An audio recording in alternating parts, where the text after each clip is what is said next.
Selamat sore pemirsa, senang sekali Bincang Sore hari ini kembali hadir untuk Anda dan tentu saja menyapa untuk semuanya, semoga semua dalam kondisi sehat walafiat. Kita akan ngobrol atau membahas terkait dengan bagaimana sih sebenarnya kabar COVID-19 di Jawa Timur khususnya.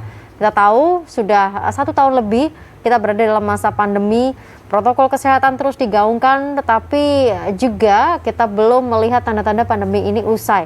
Lalu bagaimana kabar COVID sendiri di Jawa Timur? Sementara beberapa waktu lalu sempat viral juga bagaimana rangkaian kegiatan dalam tanda kutip pesta yang dilakukan oleh para pemimpin yang ada di Provinsi Jawa Timur ini. Kita coba akan bahas, kita kulik di Bincang Sore kali ini. Saya punya beberapa narasumber. Saya menyapa terlebih dahulu seorang narasumber yang sudah bergabung di studio JTV. Ada anggota Komisi E DPRD Jawa Timur, Ibu Hari Putri Lestari. Ibu Tari, selamat sore, apa kabar? Selamat sore, alhamdulillah sehat. Terima kasih telah hadir di studio JTV dan pemirsa, saya juga menyapa untuk dua orang narasumber di line Zoom. Saya menyapa terlebih dahulu Ketua Rumpun Kuratif Satgas Penanganan COVID-19 Jawa Timur, ada Dr. Joni Wahyudi. Dr. Joni, selamat sore. Selamat sore, Mbak. Sehat, Dr. Joni? Alhamdulillah sehat. Terima kasih telah bergabung bersama dengan kami dan juga ada Dr. Atoilah, epidemiolog dari Universitas Erlangga. Dr. Ato, selamat sore. Selamat sore. Sehat, Dr. Ato?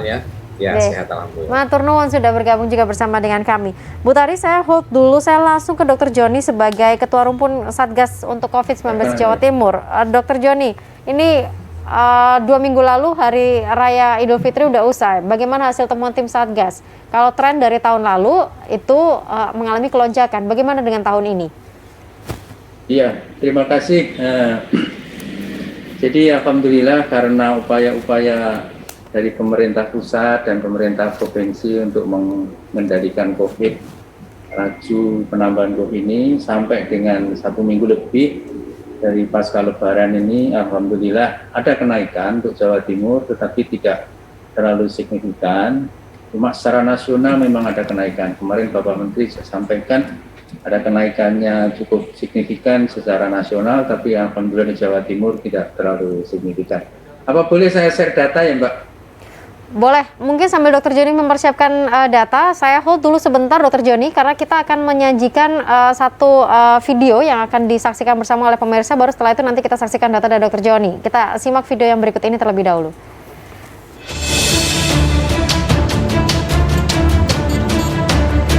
Dua minggu pasca Hari Raya Idul Fitri 1442 Hijriah, jumlah pasien COVID-19 di Jawa Timur terus dipantau tim Satgas COVID-19 di Jawa Timur supaya tidak terjadi ledakan penderita COVID-19, mengingat di tahun sebelumnya saat Lebaran Idul Fitri jumlah pasien COVID-19 naik menjadi 93%.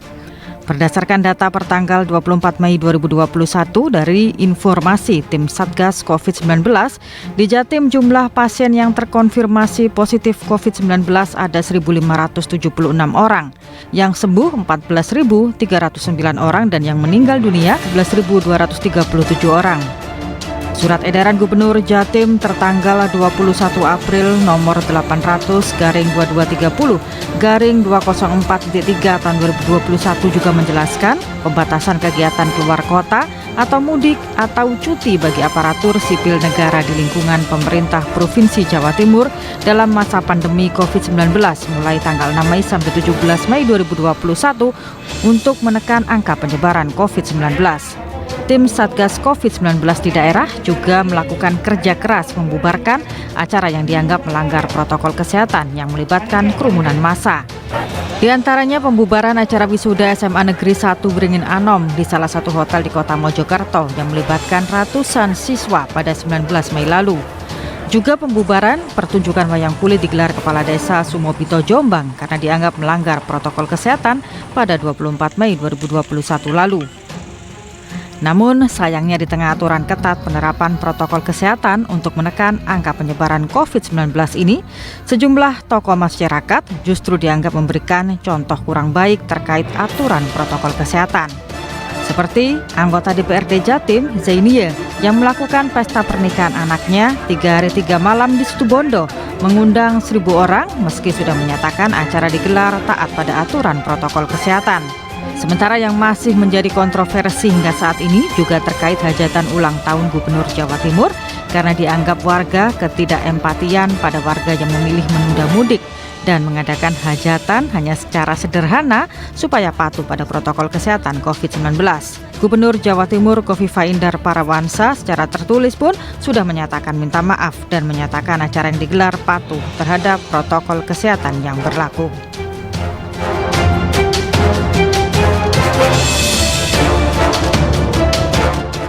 Baik, sekarang kita coba cek ke data dari Dr. Joni. Dr. Joni, monggo di-share data terkait dengan COVID di Jawa Timur. Ya, kami upayakan untuk bisa di-share. Oke. Bisa enggak? Masuk dulu. Belum bisa masuk datanya, Mbak. Oke, belum bisa masuk. Tapi mungkin secara sekilas, apa kabar dari COVID di Jawa Timur? Apakah memang mengalami kelonjakan seperti kekhawatiran kalau berkaca dengan kondisi di tahun lalu? Ya, jadi secara umum sebenarnya kasus di Jawa Timur itu kasus aktifnya itu hanya 1,02% dari kasus yang ada. Kemudian sembuhnya 91,63%. Ini dibanding dengan nasional, memang nasional 91,9%. Kemudian yang menjadi PR buat kami adalah angka kematian. Walaupun dari hari ke hari itu makin menurun, tetapi secara nasional kita masih cukup tinggi, yaitu 7,35%. Ini PR buat kita semuanya. Tapi menurut pandangan kami, kematian ini memang banyak sekali kita dikait-kaitkan dengan adanya komorbiditas pada penderita yang kami rawat. Pengalaman kami di Sutomo juga demikian, 94% kematian itu karena memang beliau-beliau yang sakit ini ada komorbiditas. Kemudian kalau kita lihat zonasi berdasarkan PPKM Mikro, sehari ini itu hanya ada 6 RT yang warna kuning ya, yang zonasi orange. Jadi seluruh Jawa Timur, orange itu hanya ada 3-5 rumah yang positif di satu RT, itu hanya ada 5. 5 itu 4 di Surabaya dan 1 di Kota Malang. Ini menunjukkan bahwa sebetulnya PPKM Mikro yang dilakukan kawan-kawan di kabupaten kota itu cukup berhasil. Sebagian besar sudah hijau. Hijau itu berarti di RT tersebut tidak ada case. Kemudian juga kabupaten kota itu zona kuning itu ada 17. Kemudian zona oranye ada 21, tidak ada zona merah. Jadi dibanding dengan kondisi sebelumnya bulan Februari, Januari, Desember kemarin jauh lebih baik kondisi Jawa Timur. Hanya yang perlu kita waspadai bahwa transmission rate di Jawa Timur biasanya minggu-minggu lalu itu kurang dari 1. Hari ini 1,04. Nah, ini menjadi perhatian kita semuanya, karena kalau transmission rate lebih dari 1, maka dikhawatirkan kasusnya akan meningkat. Ya. Moga-moga saja tidak demikian. Ada beberapa kabupaten kota memang yang transmission rate-nya lebih dari 1. Kalau saya hitung 1, 2, 3, 4, 5, 6. Mana itu 8. Dok yang dikatakan lebih dari 1 itu untuk? Ya, nomor 1 adalah Sumeneb, Kabupaten Bojonegoro, Kota Malang, Kabupaten Situbondo, Kabupaten Bangkalan, Kabupaten Madiun, kemudian Bondowoso, Ponorogo, Batu, Kota Surabaya, kemudian Kabupaten Magelang dan Kabupaten Malang. Ini transmission rate-nya lebih dari 1, tapi saya yakin kawan-kawan yang ada di kabupaten kota pasti berupaya semaksimal mungkin untuk bagaimana bisa transmission ini diturunkan kurang dari 1. Kemudian dari progresnya sejak PPKM pertama sampai sekarang memang grafiknya cenderung menurun. Hanya minggu-minggu ini agak naik sedikit, tapi sebetulnya tidak terlalu signifikan. Sekarang ini case-nya jauh lebih menurun dibanding dengan bulan-bulan yang lalu. Oke, Dr. Joni, mohon maaf kalau saya potong sebentar, Dr. Joni. Definisi agak naik sedikit ini gimana ya, Dok ya? Karena kekhawatiran dari masyarakat agak naik sedikit ini mungkin karena masalah tes tracing-nya, atau apakah memang ini real data yang ada di lapangan begitu? Ya, jadi biasanya tambahan harian dari tren kasus itu biasanya tinggal 100 ya, 100 sampai 200. Hari-hari ini lebih dari 200 walaupun tidak sampai ke 300 ya, 211 ini. Jadi itu ada kenaikan sedikit. Ya. Moga-moga saja ini terus menurun dibanding dengan kemarin. Hari ini lebih sedikit. Moga-moga demikian terus, besok lusa lebih sedikit lagi. Moga-moga saja ya. Tetapi penambahan ini harus dikaitkan dengan BOR. Jadi pemakaian tempat tidur di rumah sakit secara overall di Jawa Timur ini di bawah warning dari WHO. WHO itu kan kurang dari 60. Kita untuk pemakaian tempat tidur 35% dan yang ICU 35%, yang isolasi itu 24%. Jadi jauh lebih baik dibanding dengan kondisi bulan-bulan lalu. Baik, Dr. Joni, kita akan hold dulu sebentar, kita jeda dulu, nanti saya ke Bu Tari dan juga Dr. Athaila untuk mengetahui seperti apa tindak lanjutnya supaya ini semuanya tidak mengalami tren seperti yang terjadi di tahun lalu. Pantauan dari Ketua Rumpun Kuratif Satgas Penanganan COVID-19 Jawa Timur sudah kita simak pemirsa di segmen sebelumnya. Saya coba lihat bagaimana pantauan dari teman-teman di DPRD Jawa Timur, di Dewan seperti apa, termasuk juga bagaimana penegakan protokol kesehatan yang ada di lapangan. Karena ketika itu saya ngobrol juga dengan Bu Tari, dengan teman-teman dari Dewan, bagaimana ada aturan ya untuk bisa menegakkan protokol kesehatan di masyarakat. Monggo Bu Tari, pantauan bagaimana? Apakah mungkin Dewan juga memiliki data tersendiri begitu terkait dengan COVID di Jatim? Ya, kalau data kami mendapatkan data dari Satgas COVID, ya tentu dari Dr. Helin maupun Pak Joni, daftar terakhir tahun per 24 Mei ya, seperti yang disampaikan tadi Dr. Joni. Cuman dari pantauan kami keliling, fungsi monitoring kami harus turun ke keliling Jawa Timur. Saya yakin data yang tercatat di Satgas COVID itu fakta di lapangan banyak yang tidak terdata juga. Artinya belum sepenuhnya tercover. Kita tidak boleh mengabaikan hanya berpatokan pada data itu. Kami apresiasi lah bahwa pemerintah mendata progres setiap harinya. Namun yang tidak terdata, kami karena lihat sendiri di beberapa daerah ada yang gejala ringan atau OTG, bahkan gejala sedang, itu banyak di rumah dan tidak lapor. Itu yang katakan positif ya, ataupun gejala ringan atau OTG. Jadi kita juga harus tetap waspada. Jadi tadi disampaikan, apalagi terkait dengan Lebaran. Lebaran ini baru 10 hari kan, dari 13-14, sekarang Dr. Joni menyampaikan data itu per 24 Mei. 24. Saya yakin kita tidak boleh lengah dan semua termasuk tenaga medis maupun persiapan kerawat inap ICU 1 bulan ke depan tuh harusnya tetap siaga. Ya kita nggak mau belajar dari tidak se ekstrim India, tetapi tidak ada salahnya kita lebih siap. Nah, kalau tadi trennya turun, ya itu kan memang upaya dari pemerintah pusat, provinsi, dan maupun kabupaten. Tapi tidak bisa terlena begitu saja berarti. Tidak bisa terlena karena faktanya ada yang tidak terdata. Ada yang tidak terdata. Itu nanti yang mungkin saya akan cross check juga ke teman-teman dari epidemiolog. Tapi Bu Tari, kalau dari dukungan anggaran sendiri gimana untuk penanganan COVID? Kalau anggaran kami sudah dengan pemerintah sudah menyetujui anggaran untuk 2021 ini juga cukup lah untuk pencegahan, penanganan COVID, bahkan pemulihan ekonomi terkait dengan COVID. Itu kita sudah tinggal nanti kita monitor, selaku Dewan kan kami monitor anggaran itu masih memadai atau nanti kita akan refocusing lagi. Sampai berapa Bu Tari untuk jumlah anggarannya? Ya, yang tahu nanti Dr. Joni lebih bisa menyampaikan, karena detail kami kan gelondongan gitu, karena waktu itu juga, tapi kan nanti dilihat. Tapi saya rasa masih untuk sampai dengan saat ini masih memadai, tapi nanti lebih Dr. Joni bisa menambahkan. Tapi saya rasa cukup lah, karena untuk ini ya, mudah-mudahan karena tidak meledak nanti. Ya, artinya tidak ada alasan soal anggaran berarti. Tidak ada alasan untuk preventif dan sosialisasi saya rasa tetap, karena saya prakteknya.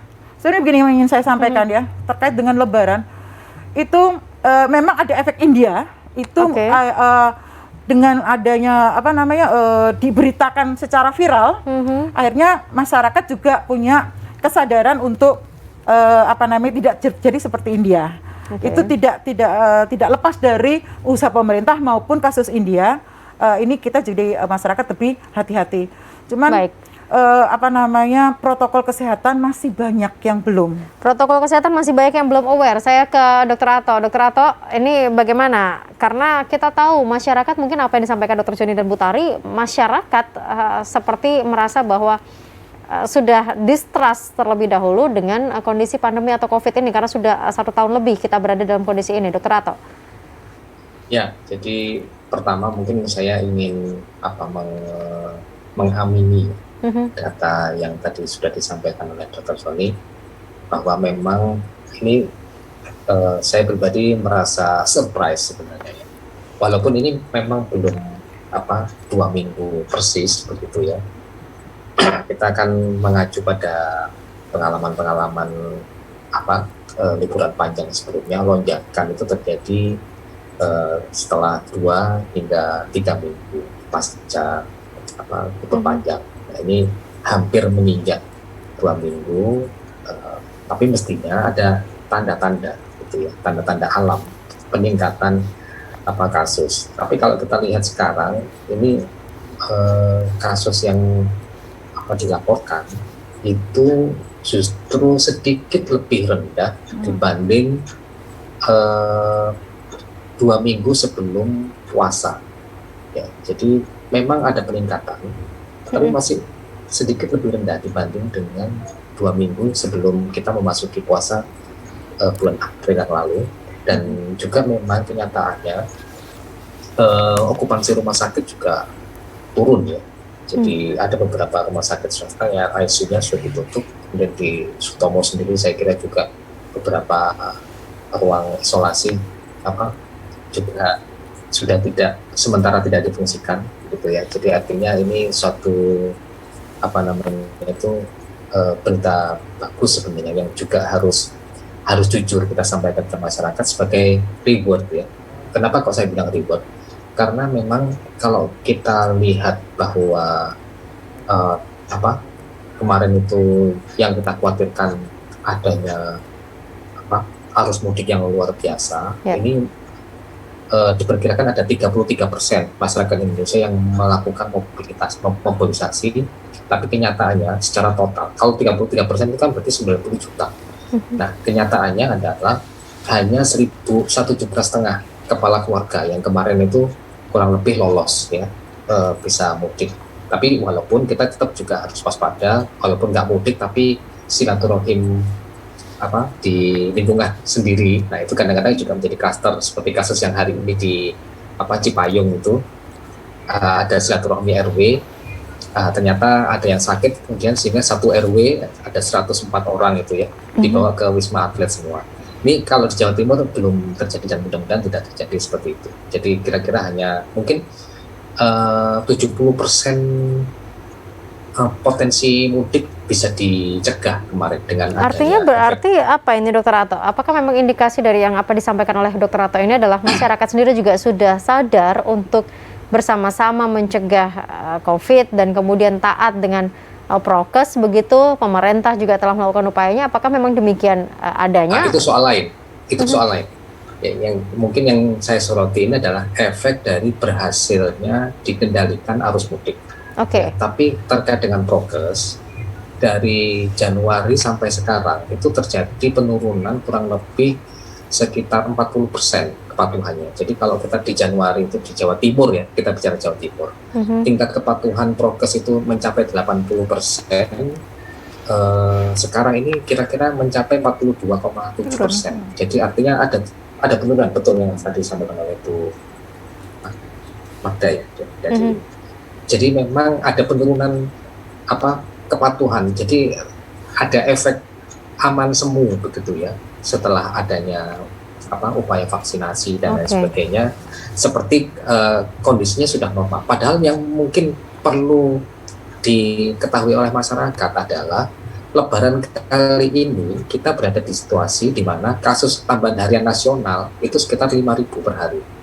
Sementara kalau dibandingkan dengan Lebaran tahun yang lalu itu sekitar 526, jadi 10 kali lipat. Tapi situasinya sepertinya berbeda. Masyarakat lebih merasa tanda petik aman begitu. Itu mungkin yang karena ada efek vaksin itu tadi ya, Dr. Ato ya. Betul. Itu yang kemudian menyebabkan, saya kira menyebabkan penurunan kepatuhan tadi sehingga tidak sampai 50% ya. Baik. Dari angka default 80%. Baik. Para pakar sebelumnya ya, bahwa kata-kata taat protokol kesehatan itu semacam jadi kata-kata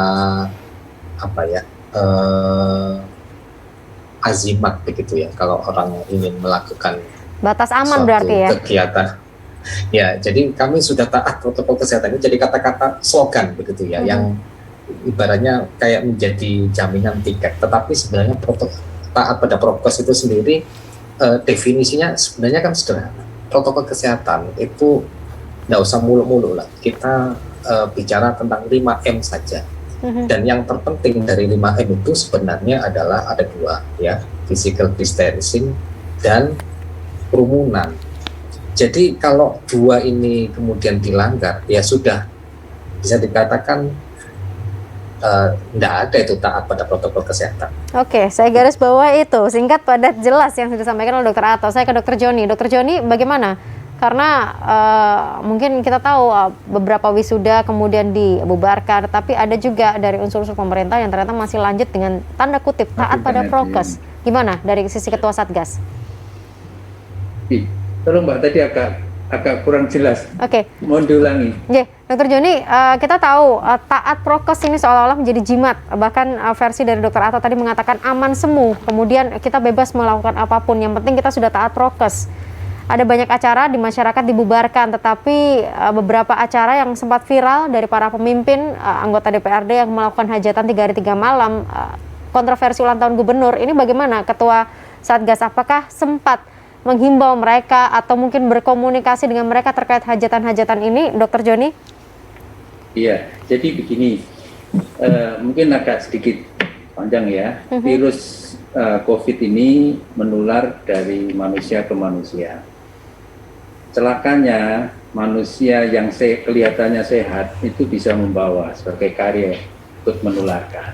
Manusia nampak sehat, yang dulu dinamakan OTG, padahal dia sebetulnya membawa kuman. Nah, bagaimana mengatasinya? Tentunya dengan isolasi. Isolasi yang sakit maupun yang membawa kuman. Literatur mengatakan isolasi metode apa yang paling efektif? Nah, dikatakan SNI atau yang saya pakai ini, yang kita pakai surgical mask atau masker yang biasa dipakai oleh kawan-kawan dokter di rumah sakit. Ada beberapa masker yang sudah di-approve pemerintah, itu bisa 95 sampai 100% bisa mengurangi terjadinya transmisi. Kemudian jaga jarak, tadi Dr. Ato juga disampaikan kalau 1,5 meter lebih itu juga bisa mengurangi penularan. Kemudian di ruangan tertutup, karena kalau penularan ini di samping droplet juga ada aerosol. Vaksinasi itu tidak bisa dikatakan Sinovac 65% efektivitasnya. Itu masih kalah dengan masker. Masker itu bisa sampai 95, bahkan ada yang mengatakan 100%. Oleh karena itu memakai masker adalah sesuatu sekali. Kalau di-combine, sudah imunisasi, pakai masker, kemudian dilakukan screening. Screening itu bisa pakai antigen atau pakai swab PCR. PCR itu macam-macam, ada yang PCR dengan metode swab PCR, ada yang pakai TCM. Ya. Sekarang sudah lebih cepat lagi. Jadi semuanya itu harus di-combine. Tapi begini Dr. Joni, apakah artinya dengan semua itu sebenarnya masih boleh melakukan acara atau melakukan kegiatan begitu, atau kemudian kita harus kembali berada di rumah begitu, atau gimana Dr. Joni? Ya, jadi kami masih selalu ingat bulan Juni itu Bapak Presiden kan ke Jawa Timur. Beliau memberikan suatu patokan, kita itu harus balance antara gas dan rem.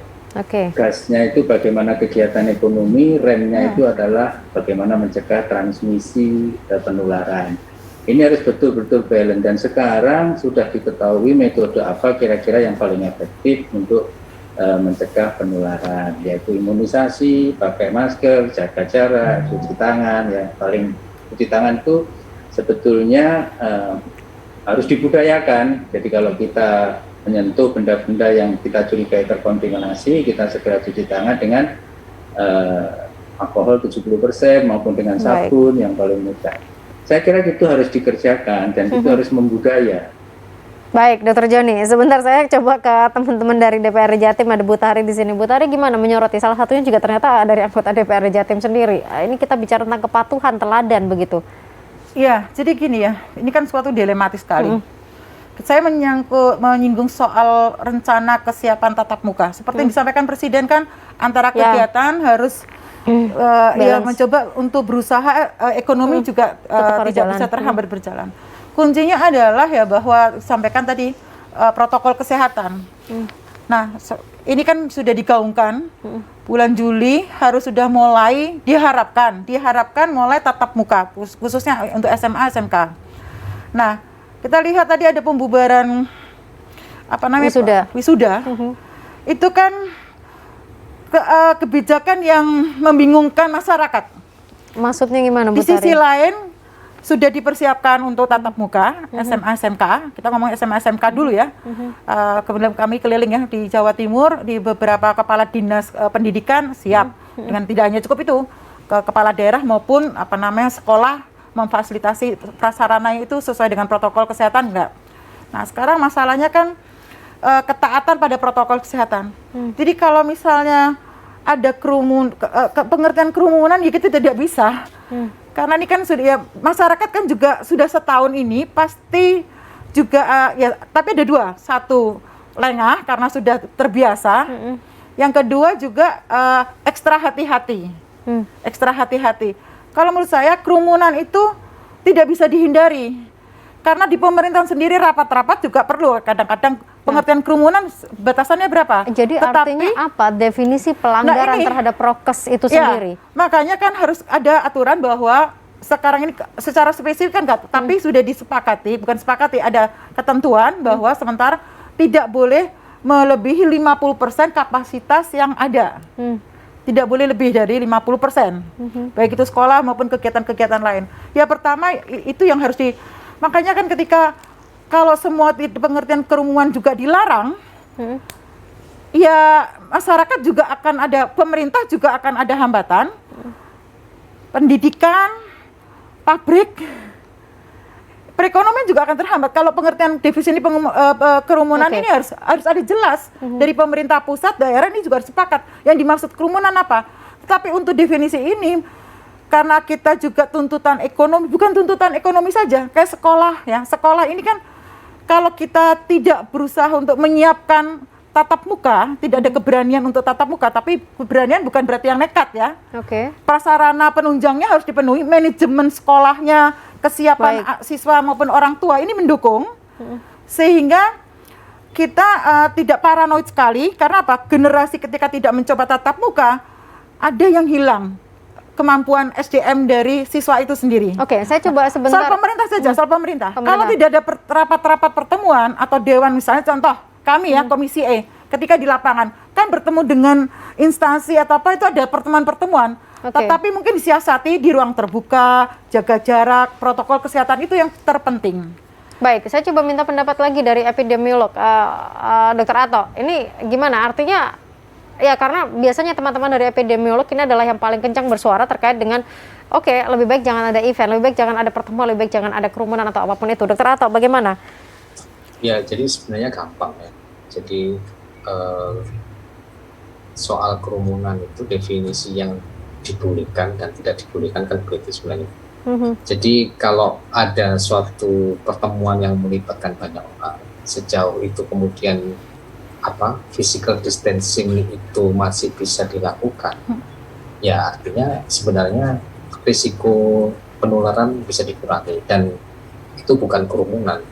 Ya, nah terkait dengan kapasitas, kalau misalnya sebenarnya nggak ada patokan berapa persen ya, 25% kah, 50% kah, ya tergantung kapasitas tempat itu sendiri.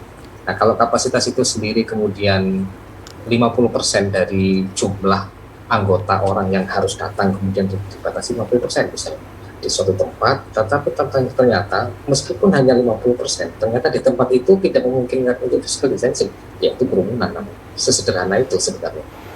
Jadi kalau misalnya seperti saya kira memang banyak ya di kantor, kami pun di kampus juga sudah melakukan kegiatan offline terbatas begitu ya.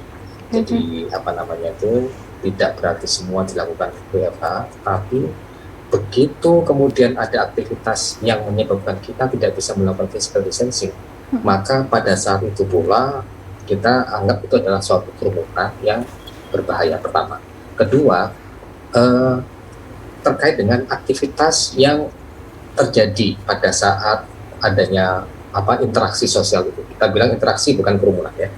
Nah, kalau interaksi itu kemudian membuat orang jadi melanggar salah satu dari prokes itu, misalnya makan, kan nggak mungkin makan itu tetap pakai masker, makan tetap harus buka masker ya. Nah, kemudian kalau situasinya misalnya masih bisa physical distancing, nggak ada masalah. Tetapi kalau kemudian dalam satu party, misalnya satu pesta, udah nggak physical distancing, kemudian ada acara makan-makan dan makannya di tempat, buka masker dan lain sebagainya, nggak ngitung berapa protokol kesehatan yang dilanggar, yang katanya tetap tadi.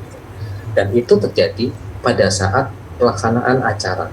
Mungkin di awal ada assessment, di depan mungkin ada alat-alat untuk mendukung protokol kesehatan, misalnya alat cuci tangan dan sebagainya. Tapi kalau kemudian acara tersebut itu tidak terkendali, ya tadi itu seperti acara makan-makan dan lain sebagainya, ya artinya pada saat acara itu pasti akan ada protokol kesehatan yang dilanggar. Saya kira patokannya sesederhana itu. Jadi bukan berarti tidak boleh melakukan interaksi sosial, karena faktanya kita semua sudah melakukan interaksi sosial. Tapi sejauh mana interaksi sosial itu aman secara protokol kesehatan? Dulu kita ingat di awal-awal pandemi, kesehatan versus ekonomi. Dr. Joni, dari Ketua Satgas Jawa Timur, ini bagaimana kemudian kita mengkaitkan, kalau tadi dari data mungkin dikatakan ya kita berupaya sekuat tenaga supaya tidak mengalami kenaikan. Tetapi apakah kemudian itu bisa membuat kita merasa aman begitu dan tatap muka bisa dilakukan, event-event sudah bisa berjalan. Sebenarnya bagaimana kondisi masyarakat seharusnya di tahun ini, Dr. Joni? Ya, sebetulnya mungkin yang bingung itu karena memang kita mesti mensosialisasikan terus-menerus ya. Memang pada fase pandemi ini setahun lebih saya membantu Ibu Gubernur untuk mengelola ini. Tidak hanya pandemi COVID-nya yang menjadi problem, disinformasi ini juga menjadi masalah. Bahkan menurut hemat saya itu yang menyita menyita banyak tenaga kita. Saya kebetulan ditugaskan di Sutomo juga, justru disinformasi itulah yang malah kadang-kadang membuat kita menjadi tertekan ya. Penanganan kasus COVID-nya sendiri, para ahli sudah bisa menangani. Jadi begini, kita ambil saja mungkin penting buat masyarakat bahwa seandainya negara kita ini negara kecil, negara kaya raya, begitu ada kasus ya sudah diisolasi, orangnya taruh di rumah atau di rumah sakit, dijauhkan dari mana-mana, dalam waktu 2 minggu selesai itu sudah. Tapi kan hal itu tidak mungkin, negara kita negara yang sangat besar dan bukan negara kaya. Sehingga balancing harus kita jaga. Bagaimana balancing itu? Nomor 1 ya, kalau kita akan melakukan kegiatan ya di screening dulu. Screening bisa klinis, bisa juga dengan screening laboratoris pakai swab itu. Swab sekarang yang menjadi standar antigen atau swab PCR. Oke. Kalau itu negatif, itu belum tentu orangnya tidak menularkan kan? Karena ada swab yang negatif tapi dia tidak kedeteksi, masih ada sekian persen. Lalu melakukan kegiatan tetap menjaga protokol kesehatan, memakai masker, menjaga jarak. Ya. Jarak yang di-approve adalah lebih dari 1,5 meter. Nah, kapasitas ruangan itu diupayakan nanti ya kira-kira bisa berjarak 1,5 meter. Makanya pada PPKM itu ada yang 50%, ada yang 25% diisi. Itu tujuannya sebetulnya supaya jarak 1,5 meter itu terjaga.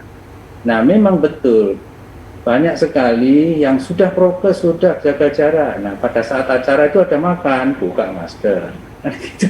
Ada pidato, buka masker. Nah, itu yang sebetulnya yang mesti harus dibetulkan. Karena apa? Screening seketat apapun masih bisa ada yang lolos. Karena memang virus ini bisa tidak terdeteksi dengan PCR. Tapi artinya berarti kalau dari Ketua Satgas sendiri, ya boleh beracara, boleh kemudian istilahnya ya melakukan kegiatan, tetapi dengan benar-benar menjaga prokes begitu. Dan itu bisa dipastikan. Pemerintah kan juga demikian kan. Jadi PPKM itu kalau saya baca batasi tempat kerja, ya kan 50% kerja di rumah, 50% di kantor, kan begitu. Ya. Kemudian membatasi restoran, pusat belanja hanya 50%. Artinya 50% itu memudahkan kita bisa menjaga distance 1,5 meter atau lebih. Jangan dilupakan setelah ada kegiatan itu yang tetap progres, lalu dilakukan surveillance.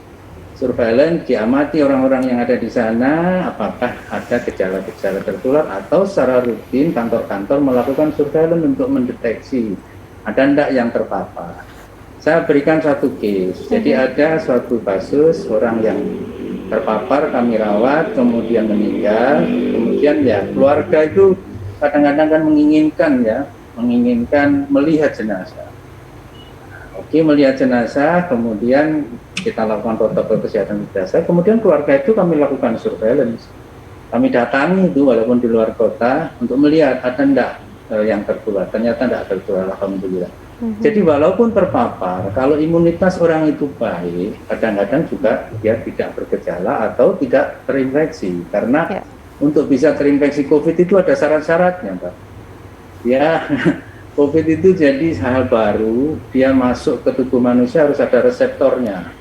Dan tubuh kita melakukan perlawanan. Ya. Kita tidak tahu yang tidak sakit ini apakah kita tidak pernah terpapar, ya kita tidak tahu. Karena kalau tubuh kita selalu memberikan perlawanan. Makanya jagalah kesehatan tubuh kita dengan berolahraga, makan yang sehat, berpikir positif. Karena kalau kita berpikir negatif nanti ya harapannya juga begitu, kita Dok. bisa terdepres ya. Makanya tapi, Dok, jangan bingung-bingung. Ikuti aja saran para ahli. Tapi Dok begini, apakah memang data yang dimiliki oleh Satgas ini benar-benar, sekali lagi mungkin saya harus pertanyakan, benar-benar data real, karena sekali lagi ketika kita berada di lapangan kadang-kala ada yang kemudian tidak masuk ke dalam data. Ini gimana? Apakah kita khawatir ini menjadi fenomena gunung es seperti tahun sebelumnya begitu, bahwa ternyata apa yang terdata tidak sama dengan apa yang ada di lapangan? Jadi saat data itu data dimanapun itu asimptot, ya makin mendekati kebenaran, makin mendekati realitas, makin bagus validitas datanya. Jadi untuk data COVID ini memang itu sebagai acuan kita, sebagai acuan untuk membuat kebijakan. Kita tidak bisa, datanya pasti 100% betul, tidak bisa, karena datanya ini berjalan, dan jam demi jam itu berubah. Oleh karena itu jam berapa, tanggal berapa, bagaimana pengambilan datanya itu penting. Tetapi data tetap menjadi bagian dari kita untuk mengambil kebijakan. Saya setuju dengan Bu Teri tadi, harus melihat lapangan, iya.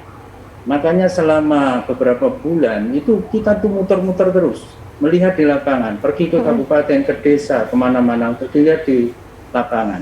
Apakah betul rumah sakitnya penuh, apakah betul rumah sakitnya kosong. Jadi laporan kematian sebagai contoh ya. Laporan kematian itu bahkan Bapak Menteri Dalam Negeri itu idenya sangat bagus. Jadi dicocokkan antara yang dilaporkan di Dukcapil kematian dengan yang ada di sini, dengan yang ada dilaporkan di gugus tugas. Jadi di-match-kan. Ya itu penting. Kalau perlu dihitung itu di pemakaman itu. Jadi data itu penting, validitas itu juga penting, dan saya yakin sumber data manapun tidak bisa 100% valid, pasti ada kekurangannya. Tetapi data itu penting untuk mengambil kebijakan. Baik Dok. Saya ke Bu Tari. Bu Tari, ini artinya bagaimana supaya ini bisa seragam? Karena lagi-lagi masyarakat bingung ketika kemarin Lebaran dilarang untuk pulang kampung, tetapi tempat wisata dibuka begitu kan, seolah-olah kemudian silakan piknik tapi tidak boleh mudik. Masyarakat bingung dengan setiap aturan yang ada dalam pemerintah, termasuk juga apa yang terjadi di Jawa Timur, Bu Tari. Ini apa yang ke depan ini harus seperti apa supaya masyarakat bisa paham juga dan tidak skeptis lagi dengan kondisi pandemi ini? Ya mungkin pemerintah itu kan antara satu kementerian atau satu atau dinas ini, terutama pusat dulu kan ini, yang kebijakan pusat itu yang ada di pusat. Ya kebijakan pusat ini kan mungkin ya karena darurat, jadi melarang untuk mencegah, tapi di sisi lain kebijakan wisata dibuka ini kan sebelum Lebaran. Sebelum Lebaran. Nah, ketika larangan Lebaran ini kan karena terkait dengan transportasi, kemudian ketika nanti misalnya meludak bersentuhan ya, misalnya contoh makanan-makanan ini ya, seperti ini kan kalau sudah ketemu itu kan, dan mereka juga akan pergi bersama-sama atau berkumpul. Nah, ya menurut saya pemerintah harus lebih konsisten. Dari pusat, contoh saja Presiden melarang mudik. Hmm. Tetapi wakil presidennya memperbolehkan para santri boleh mudik kembali ke orang tua. Demikian juga Gubernur Bu Khofifah sempat mengatakan, padahal waktu itu seminggu sebelumnya mengatakan tidak boleh semua warga Jawa Timur dilarang mudik karena terkait dengan kebijakan pusat. Tapi selisih berapa hari khusus santri boleh. Nah ini kan membuat kecemburuan. Ya. Dan ini tidak bisa dianggap enteng. Dan bahkan memang yang terakhir Akhirnya kalau memang santri boleh pulang, akhirnya ada pelanggaran-pelanggaran. Jadi ini kekonsistenan dari pengambil kebijakan. termasuk yang terakhir yang memang viral adalah apa yang terjadi kontroversi dengan ulang tahun Bu Gubernur Nah, itu justru sendiri. inilah. Itu memunculkan kecemburuan dari masyarakat, Bu Tari. Ya, karena kan sudah ada larangan dari pemerintah pusat dilarang open house. Oke. Kalau menurut saya bukan faktor utama kerumunannya, karena kan sudah dijelaskan kapasitas ruang terbuka, tetapi tidak elok, tidak sensitif. Di saat pandemi seperti ini ada pesta ulang tahun, terlepas dari gubernur OPD-nya, nah ini harus diusut. Bukan soal ini ya, bahwa kalau saya sebagai legislator, saya ingin malah komunikasi dengan teman-teman komisi, ini dananya dari mana? Apakah dana ini dari APBD?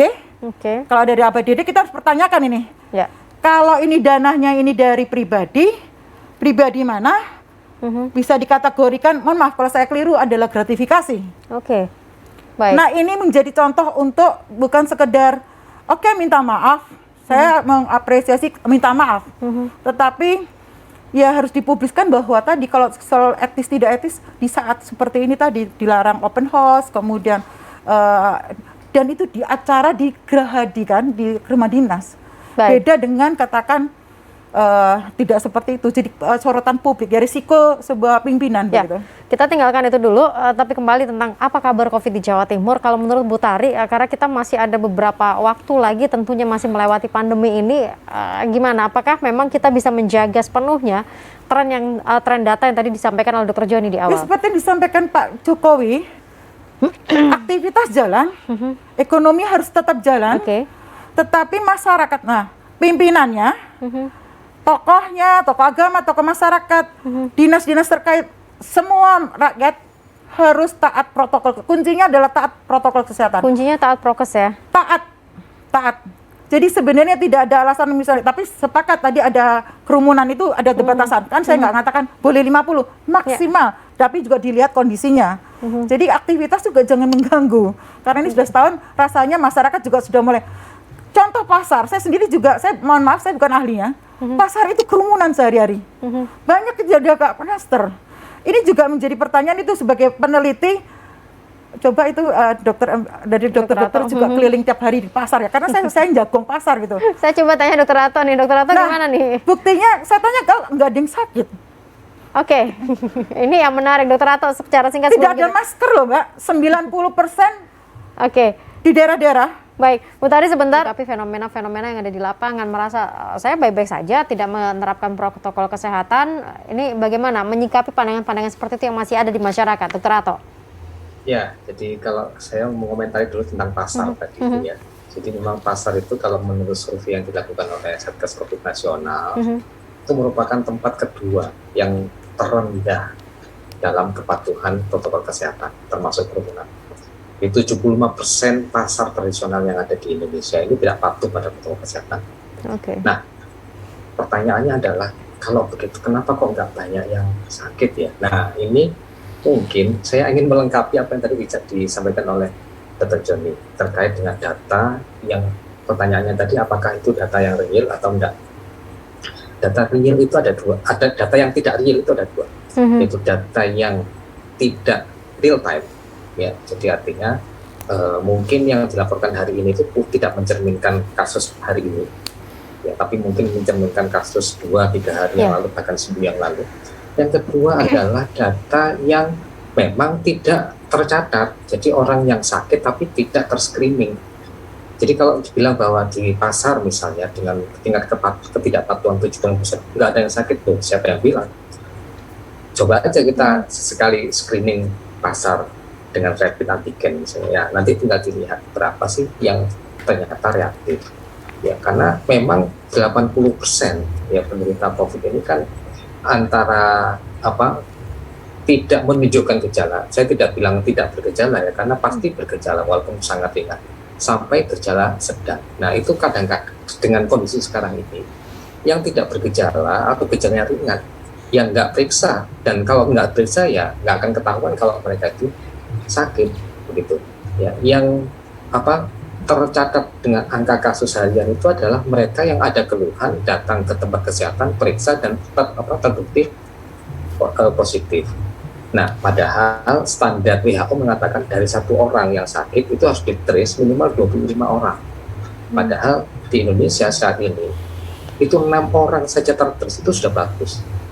Di beberapa kota termasuk di Jawa Timur, kayak rata-rata itu antara 2 sampai 4 orang saja. Dari 1 orang yang tertrace. Jadi ada 20 orang yang lain yang mestinya ditrace tidak tertrace. Nah, apakah ya itu yang saya sebut bahwa apakah data kita ini real? Ya nggak real, karena memang lebih banyak yang tidak terperiksa.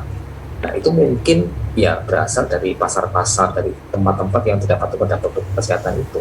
Baik, dan mudah-mudahan itu tidak kemudian menjadi fenomena gunung es untuk ke depannya. Terima kasih. Kalau gunung es pasti itu. Gunung es pasti ya, Dokter Ato ya? Fenomena gunung es pasti. Baik, Dokter Ato, saya ke Bu Tari secara singkat, bagaimana agar pemimpin dan warga ini sama-sama bersinergi supaya angka COVID di Jawa Timur ini bisa menurun atau bisa selesai sampai di sini saja? Ya, protokol kesehatan itu yang harus dijalankan secara konsisten semua masyarakat. Jadi aktivitas bisa berjalan, bukan ada pembubaran begitu, tapi diharapkan juga setiap kegiatan harus ada izin, sebaiknya memang begitu. Izin, kemudian kesiapan protokol kesehatan, hand sanitizer, kemudian dan lain-lain, jaga jarak. Kedua begini, ketika petugas itu melihat, jangan petugas, panitia saja, mau itu dari pemerintahan ketika ada rapat-rapat di pemerintahan atau rapat-rapat di swasta atau acara-acara keagamaan, panitia juga harus lebih tegas. Jadi kuncinya ini di penyelenggaranya, penyelenggara acara. Ketika ada seorang yang kelihatan, kan sekarang ada termogen kan, kalau memang itu suhu atau sudah kelihatan pucat atau sakit, ya sudah 1-2 orang itu segera tidak boleh ngikutin acara. Jadi harus memantau yang hadir. Ya, kemudian makanan, ya contoh seperti saya datang ke kalau di Indrapura, di DPRD provinsi, pertemuan itu makanan sudah tidak boleh secara bebas, tetapi di kotak, dan itu dimakannya pun juga. Nah, sebenarnya aktivitas tidak harus terganggu, tidak paranoid, tapi kita harus pintar-pintarnya untuk dengan cara lain tetap bagaimana kita bisa menjaga kesehatan. Baik, menjaga protokol kesehatan. Saya ke Dr. Joni sebagai Ketua Rumpun Kuratif Satgas Penanganan COVID-19 di Jawa Timur. Bagaimana untuk bisa sinergi agar semuanya ini bisa segera selesai dan menjaga data Dr. Joni itu tidak bertambah, Dr. Joni?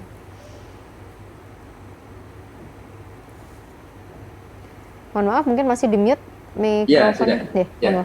Terima kasih, Mbak. Jadi kita sudah punya pengalaman, kita semuanya, maksud saya seluruh rakyat Indonesia dan pemerintah, pengalaman 1 tahun lebih. Jadi ada 3 hal yang ingin saya sampaikan. Nomor 1, screening. Ya. Jadi kalau kita ingin melakukan kegiatan, maka screening itu penting. Screening tadi saya ulang, jadi screening klinis, dilihat performa orang itu, suhu tubuh, kemudian screening laboratorium, ya sekarang sudah ada yang lebih cepat hasilnya. Kalau melakukan kegiatan, maka harus protokol kesehatan. Pakai masker itu mutlak. Pakai masker, saya katakan, karena masker lah metode yang paling tinggi efektivitasnya untuk mencegah transmisi. Jaga jarak, cuci tangan, itu dibudayakan. Setelah itu tidak berhenti, dilakukan pengamatan terus-menerus, surveillance. Ya, apakah dan orang-orang ini tadi yang melakukan kegiatan itu tadi sakit apa enggak, dilakukan checking lagi, screening lagi, seperti di Rumah Sakit Sutomo. Kalau kita menghindari 100% kegiatan di Sutomo, gimana pasiennya? Kan tidak mungkin. Baik, Dok. Jadi kami punya program surveillance terus-menerus untuk tenaga kesehatan supaya terjaga, ya supaya yang bekerja ini dalam kondisi tidak menularkan penyakit. Protokol kesehatan tetap harus dijaga. Jadi pencegahan, metode pencegahan di hulu ini lebih penting.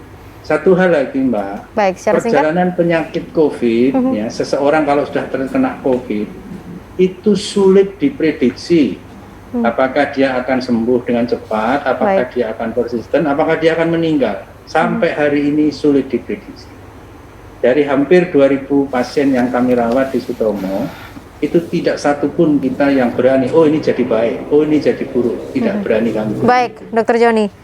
Mungkin keterbatasan waktu, nanti next kita bisa ngobrol lagi, tapi mudah-mudahan kekhawatiran terkait dengan apa yang terjadi di India memang tidak terjadi di Indonesia atau di Jawa Timur. Dr. Joni, terima kasih banyak untuk data atau sharing yang bisa diberikan. Mudah-mudahan data itu bisa tetap di situ, tidak bertambah. Jawa Timur tetap aman, tetap sehat selalu.